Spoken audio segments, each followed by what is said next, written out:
नमस्कार दर्शक बंधु, आज हूँ जुलाई मास 17 तारिख गुरुवार। आज दिन जाकर टॉप 20 गुरुत्वपूर्ण खबर उपरे चलतु नजर पकाइबा। भिडियोटी को शेष पर्यंत देखंतु, मात्र किछि समय मध्य जानिपारे आज दिन जाकर संपूर्ण खबर। ता पूर्व चैनल रे नुआ थिले चैनल को सब्सक्राइब करी पाखरे थिबा बेल आइकन को क्लिक करिया जरूरी, जहाँ फल प्रतिदिन लेटेस्ट न्यूज अपडेट आपण मैंने प्रथम देखिपारे। तो चलतु आज संपूर्ण खबर उपरे नजर पकाइबा। तो आज प्रथम खबर, सतर्क कराइला पाणीपाग विभाग। 23 जाए घड़घड़ी सह प्रबल वर्षा, 15 जिला को वार्निंग जारी कला। राज्यर विभिन्न जिले में प्रबल वर्षा लगी रही बेले सप्ताह पर्यंत पाणीपाग विशेष परिवर्तन हेब नहीं बोली आंचलिक पाणीपाग विज्ञान केन्द्र पक्षर पूर्वानुमान करा जायछि।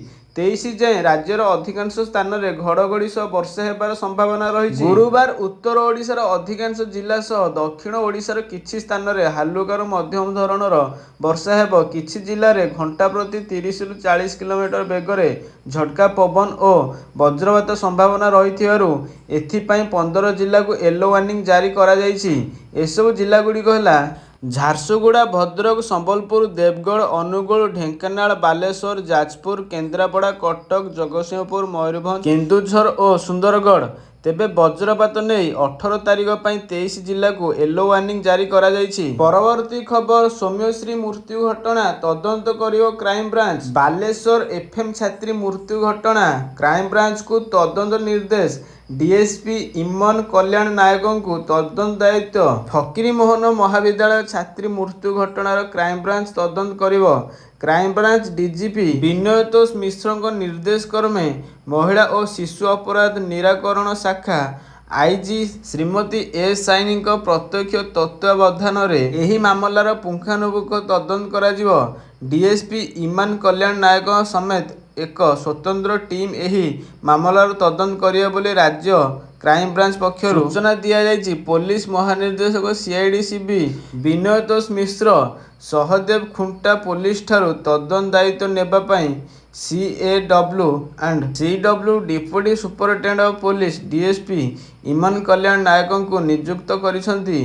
तदंत रे इन्स्पेक्टर पांचले राउत इमान को सहायता करिए बोली क्राइम ब्रांच एक विबृत्ति रे कहिछि। परवर्ती खबर, राजधानी रे बीजेडी गर्जन। सौम्यश्री मृत्यु घटना बीजेडी रणहुंकार, शताधिक कर्मी को उठाई नेला पुलिस। फकीर मोहन कॉलेज छात्री सौम्यश्री आत्महत्या घटनार विचार विभाग तदंत दाबी कर बीजेडी पक्षर लोकसेवा भवन घेराव उद्यम बेले उत्तेजनामूलक स्थिति उपजी। लोकसेवा भवन बाहर पुलिस कड़ा पहरा थाई मध्य ताकू खातिर करना बीजेडी कर्मी। रणक्षेत्र पालिटिच लोयर पीएमजी। बीजेडी कर्मी माने ब्यारिकेड भांगिया पर पुलिस पक्षर सेमानक ऊपर पानी और लुहाबुहा गैस माड़ करा जायछि।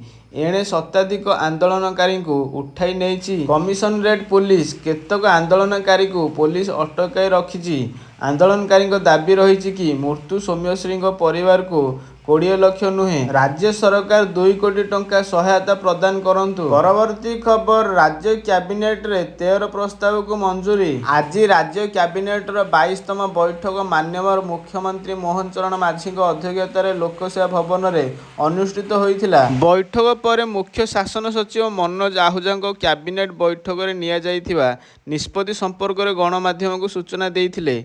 कैबिनेट बैठक में मोट 11टी विभागर 13टी प्रस्ताव आलोचना पर अनुमोदन करा जायछि। खबर, मिलिबो चिटफंड टंका। सरकार देले खुशी खबर, पुणी 5 लाख जमाकारी को मिलिबो चिटफंड टंका। आसिला खुशी खबर, मिलिबो चिटफंड टंका। क्षुद्र जमाकारी फेरी पाइबे चिटफंड टंका। चिटफंड क्षतिग्रस्त क्षुद्र जमाकारी को मिलिबो टंका। आसंता 3 रु 4 मास भितर आउ 5 लाख जमाकारी को मिलिबो टंका। क्षतिपूरण राशि प्रदान करने को मुख्यमंत्री निर्देश। चिटफंड जमाकारी को टंका मिलिबो कहिले मुख्यमंत्री। तेबे ही गोटिए वर्ष भितर 1,26,137 क्षुद्र जमाकारी को मिली टंका। 47.07 कोटी टंका फेरस्त कर सारी सरकार।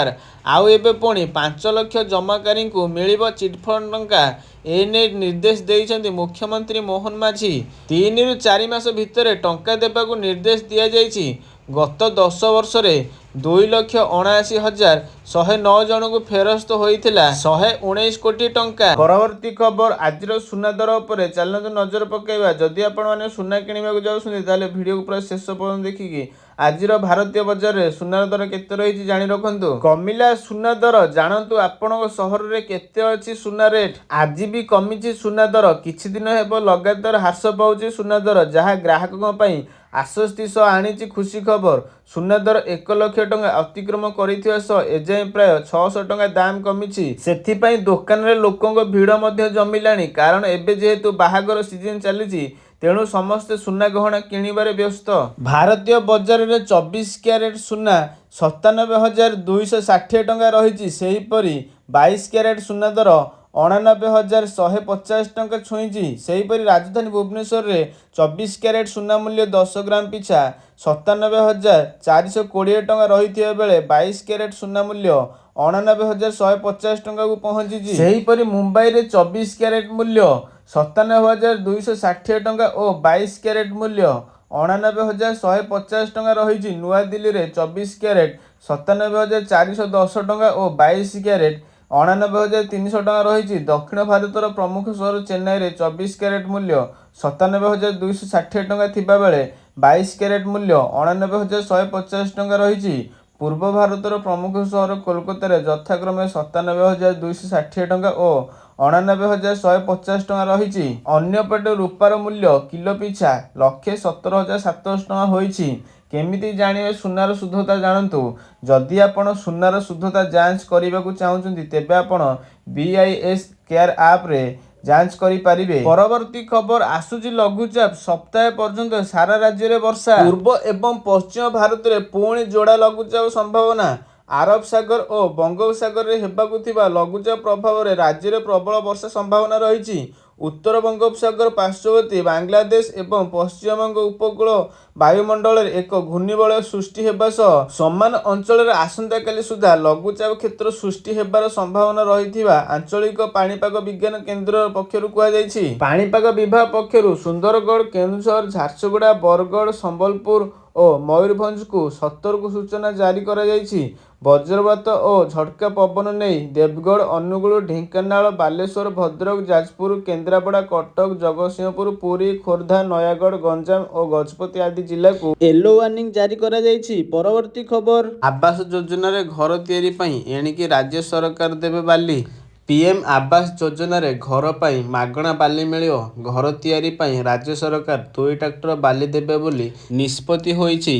ଏନେଇ ରାଜସ୍ୱ ମନ୍ତ୍ରୀ ସୁରେଶ ପୂଜାରୀ ସୂଚନା ଦେଇଛନ୍ତି। ଏନେଇ ପରମିଟ୍ ଇସ୍ୟୁ ହେବ। ଟ୍ରାପ୍ ପ୍ରସ୍ତୁତ ହୋଇଛି। ବାଲି ଉଠାଣ ପାଇଁ ହାଇୱା ବଦଳରେ ଅନ୍ୟ ଗାଡ଼ି ବ୍ୟବହାର ହେବ ବୋଲି ମନ୍ତ୍ରୀ କହିଛନ୍ତି। ପରବର୍ତ୍ତୀ ଖବର ଦିଲ୍ଲୀ NCRରେ ପୁଣି ଭୂମିକମ୍ପ ଝଟକା, ତୀବ୍ରତା 2.3। ଦିଲ୍ଲୀ NCRରେ ଅନୁଭୂତ ହୋଇଛି ଭୂମିକମ୍ପ ଝଟକା।